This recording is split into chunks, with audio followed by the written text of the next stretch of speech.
በዓለም ላይ ካሉ ታላላቅ የእግር ኳስ ክለቦች በአንዱ በአርሰናል ዋናው ቡድን የመልበሻ ክፍል ውስጥ አንድ የ15 ዓመት ታዳጊ በሚያሳየው አስገራሚ በራስ መተማመን የቡድኑ ትላልቅ ኮከቦች ሳይቀር እያደነቁት ይገኛሉ። ዴክላን ራይስ ይህንን ታዳጊ ሲመለከት ማመን ያቃተውና ጭንቅላቱ ሊቀበለው ያልቻለው አንድ ትልቅ እውነታ አለ። ከአንድ ሳምንት በፊት በፕሪሚየር ሊግ ደረጃ ከታላላቅ ኮከቦች ጋር ልምምድ ሲሰራ የነበረ ልጅ በሚቀጥለው ቀን የትምህርት ቤት ዩኒፎርም ለብሶ በፌስ ታይም ሲደውልለት የዴክላን ራይስ ምላሽ ያልተጠበቀ ነበር።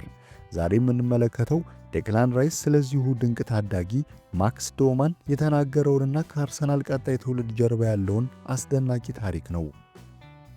ወደ ዴክላን ራይስ አስገራሚ ንግግር ከመግባታችን በፊት አርሰናል በአሁኑ ሰዓት እየገነባ ያለውን አስፈሪ ትውልድ መመልከት ግድ ይለናል።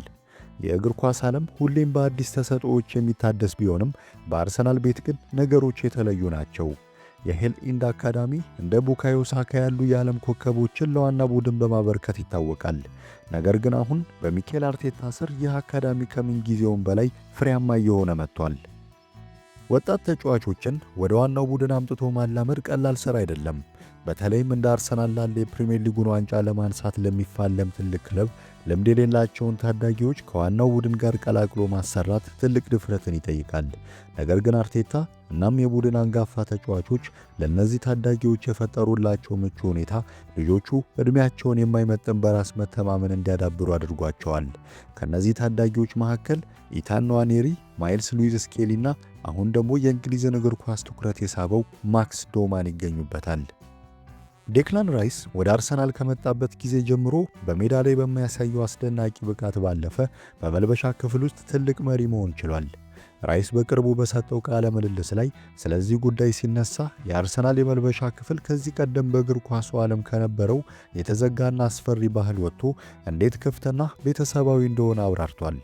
ወደ ዋናው ቡድን የመጡትን ወጣት ልጆች ስትመለከቱ እነሱ በተፈጥሮም በጣም ጥሩ ልጆች ናቸው። ነገር ግን ከኛ ጋር አብረው ጊዜ ማሳለፋቸው ይበልጥ እንዲያድጉ አድርጓቸዋል በማለት ራይስ ያስረዳል። ራይስ አክሎም ለምሳሌ ኢታን ንዋኔሪና ማይልስን ብንመለከት ካለፈው ዓመት ወደ ዘንድሮ ዓመት ያሳዩት እድገት እንደ ሰው የመቀየር ሁኔታቸው በእውነት አስገራሚ ነው። አሁን ላይ ከማንም ጋር ማውራት ይችላሉ። ድምጻቸው ይሰማል።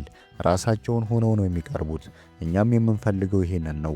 ሰዎች በእኛ መካከል ሲሆኑ ምቾት እንዲሰማቸው እንፈልጋለን ይላል። ይህ የራይስ ንግግር የሚያሳየው አርሰናል ውስጥ ያለው ስነ ልቦናዊ ግንባታ ምን ያህል ጠንካራ እንደሆነ ነው። ወጣት ተጫዋቾች በፍርሃት ሳይሆን በነፃነት ራሳቸውን የሚገልጹበት መድረክ ተፈጥሮላቸዋል። ነገር ግን የዴክላን ራይስን አእምሮ ሙሉ በሙሉ እየወሰደው የሌሎቹ ታዳጊዎች እድገት ሳይሆን ገና የ16 ዓመት ዕድሜ ላይ የሚገኘው የማክስ ዶማን ሁኔታ ነው። ማክስ ዶማን ይህ ስም በቀጣዮቹ ጥቂት ዓመታት ውስጥ በእግር ኳሱ ዓለም በብዛት ከሚነሱ ስሞች አንዱ እንደሚሆን ጥርጥር የለውም። ገና የ15 ዓመት ታዳጊ እያለ ከአርሰናል ዋና ቡድን ጋር አሜሪካ ድረስ በመጓዝ የቅድመ ውድድር ዝግጅቱን አብሮ ሰርቷል። ዴክላን ራይስ ስለ ማክስ ሲናገር ፊቱ ላይ የሚታየው መገረም ስሜቱን በደንብ ይገልጸዋል። ራይስ እንዲህ ይላል፣ ማክስ ገና የ15 ዓመት ልጅ ነው። ነገር ግን በ15 ዓመቱ በዋናው ቡድን ውስጥ በእኛ መካከል ሲገኝ እንደሱ ምቾት የሚሰማውና በራስ መተማመን ያለው ታዳጊ አይቼ አላውቅም። ይህ በእውነት እብደት ነው። የአንድ 15 ዓመት ታዳጊ ገና ከጅምሩ ከነ ማርቲን ኦዴጋርድ፣ ቡካዮ ሳካና ዴክላን ራይስ ጋር ልምምድ ሲሰራ ምንም አይነት መደናገጥ አለማሳየቱ ራይስን አስገርሞታል።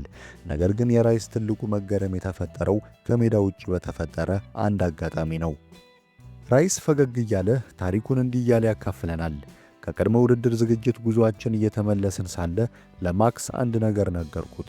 ጭንቅላቴ ሊቀበለው ያልቻለው ነገር ማክስ እኛን ትቶ ተመልሶ ወደ ትምህርት ቤት ሊሄድ መሆኑ ነው። ይህ አእምሮዬን ረብሾት ነበር። ከዚያም ሰሞኑን በአንድ ቀን በፌስታይም ደወለልኝ። ሳየው የትምህርት ቤት ዩኒፎርም ለብሷል። እኔም አልኩት፣ ወዳጄ ከሳምንት በፊት እኮ በፕሪሚየር ሊግ ደረጃ ከኛ ጋር ስትጫወት ነበር። አሁን ደግሞ ቦርሳህን አዝለህ በትምህርት ቤት በር በኩል እየገባህ ነው። ይህ የዴክላን ራይስ ንግግር በጣም አዝናኝ ቢሆንም ከጀርባው ግን ጥልቅ የሆነ የእግር ኳስ እውነትን አዝሏል። በአንድ በኩል ማክስ ዶማን በ15 ዓመቱ የዓለም ምርጥ ከሚባሉ ተጫዋቾች ጋር እኩል መጫወት የሚችልበት ልዩ ተሰጥኦ ወይም ጄኔሬሽናል ታለንት እንዳለው ያሳያል። በሌላ በኩል ደግሞ ምንም እንኳን በእግር ኳሱ ዓለም ትልቅ ደረጃ ላይ ለመድረስ ጫፍ ቢረግጥም አሁንም የራሱ የሆነ የልጅነት ሕይወትና የትምህርት ገበታ ያለው መደበኛ ታዳጊ መሆኑን ያስገነዝበናል። የአርሰናል ደጋፊዎች በዚህ ታዳጊ ላይ ትልቅ ተስፋ አድርገዋል። እንደ ዴክላን ራይስ ያሉ አንጋፋ ተጫዋቾች ለእነዚህ ታዳጊዎች የሚያሳዩት ክብርና ቅርበት ደግሞ ልጆቹ ያለምንም ጫና አቅማቸውን እንዲያወጡ ያግዛቸዋል። ከ10 እና 20 ዓመታት በፊት በነበረው የእግር ኳስ ባህል አንድ የ15 ዓመት ታዳጊ ወደ ዋናው ቡድን ሲመጣ በፍርሃት ተሸማቆ ማንም ሳያናግረው ነበር ልምምዱን ሰርቶ የሚወጣው። ዛሬ ግን ማክስ ዶማን ዩኒፎርም ለብሶ ለክለቡ ውድ ተጫዋች ለሆነው ዴክላን ራይስ በፌስታይም የመደወል ነፃነት አለው። ይህ የአርሰናልን የመልበሻ ክፍል ጤናማነት በጉልህ ያሳያል። ማክስ ዶማን በግራ እግሩ ኳስን የማሽከርከር የማለፍና ጨዋታን የማንበብ ብቃቱ ከወዲሁ ከፊል ፎደን ጋር እያስነጻጸረው ይገኛል። ዴክላን ራይስ እብደት ነው ያለው ይህ የልጁ በራስ መተማመን ወደፊት ኤምሬትስ ስቴዲየምን በደስታ እንደሚያዘልለው ብዙዎች ይገምታሉ። ደሞም አድርጎታል። አርሰናል ከኤቨርተን ጋር ባደረገው ጨዋታ እግር ኳስ ውበቱ እዚህ ላይ ነው።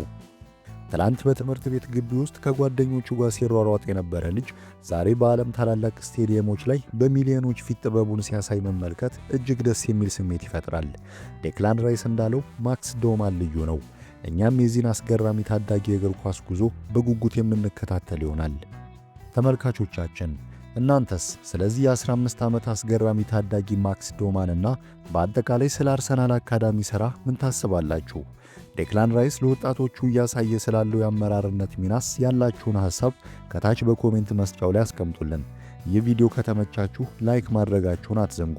እንዲሁም እንዲህ አይነት ማራኪና ትኩስ የእግር ኳስ ታሪኮችና ትንታኔዎች በፍጥነት ለማግኘት ቻናላችንን ሰብስክራይብ በማድረግ የደወል ምልክቷን ይጫኑ። ስለተከታተላችሁን እናመሰግናለን። በቀጣይ አዳዲስና አጓጊ ቪዲዮዎች እስከምንገናኝ ቸርን ሰንብት።